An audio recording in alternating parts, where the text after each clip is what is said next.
All right, so we are going to take a look at student strategies for division right now.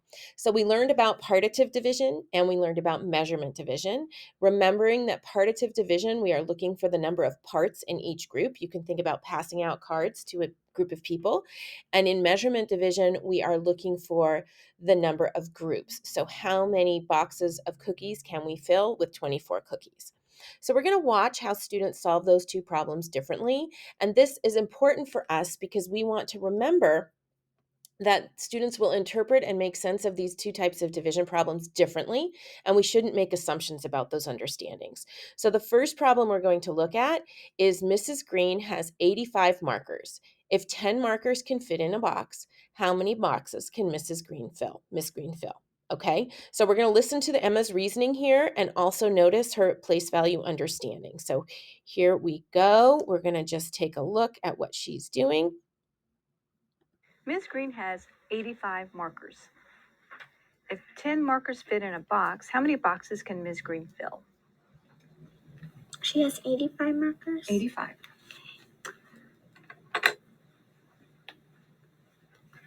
What was the question? Ms. Green has 85 markers. If 10 markers fit in a box, how many boxes can she fill? 8. Oh, how did you know that? Because you said 10. If 10 markers can fit in each box, how many boxes can she fill? So if 10 can fit in each box, I can't do the 5. There's 8 of the 10s, so I just know it's 8. Well, oh, you just know it's 8? Did you do something to figure out the 8, or did you just know it was 8? I just knew it.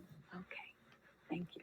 So in this case, Emma has really good understanding of place value where she knows that 80 has 8 tens. So that helped her to figure out how many boxes she can fill. And when we start doing measurement division with young people, it's also nice to use to help us develop place value in their thinking. So now let's watch the same student solve this problem. There are 52 jelly beans in a bag. 10 children want to share them so that they will each get the same amount. How many jelly beans would each child get? So now think, we know Emma, we saw what she just did. What do you think she will do? All right, let's see. Here she is.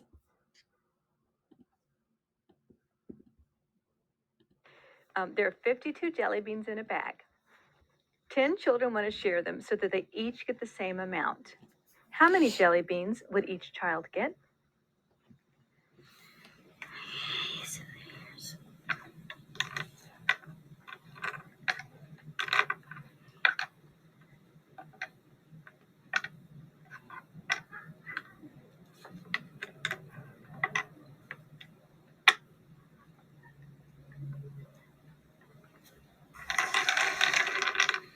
So she tried the cubes, she gave that up. Now let's see what she does on the paper.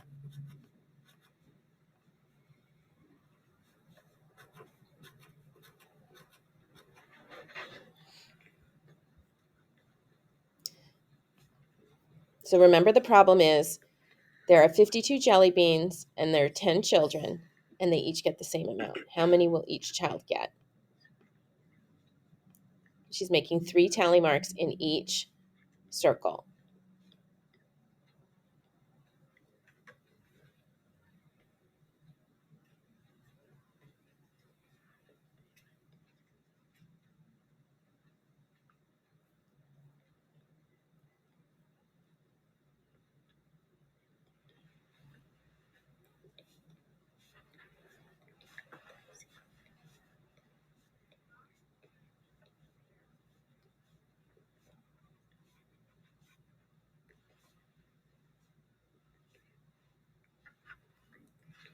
What was the question? Okay, there are 52 jelly beans in a bag.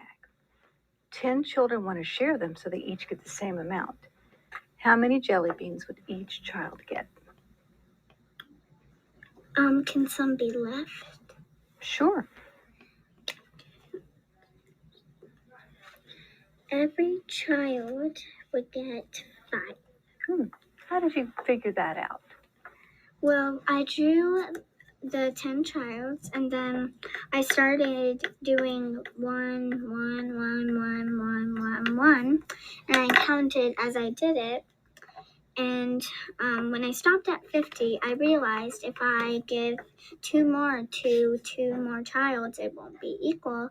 So I put these 2 out, and I counted 1, 2, 3, 4, 5 on one child, and I knew that I stopped right here. So they all have 5. I understand exactly what you did. Thank you, Emma. All right. So what we're going to do is we're going to just take a moment to go over to the Jamboard and write your thoughts about what Emma did. So she solved 2 division problems. Both had a 10 in them. Think about what that 10 was in the context of the problem. In one, it was 10 pieces in a group, and in the other problem, there were 10 people that had to be shared with. So go ahead, write your thoughts on the Jamboard, and I'll see you in the next video.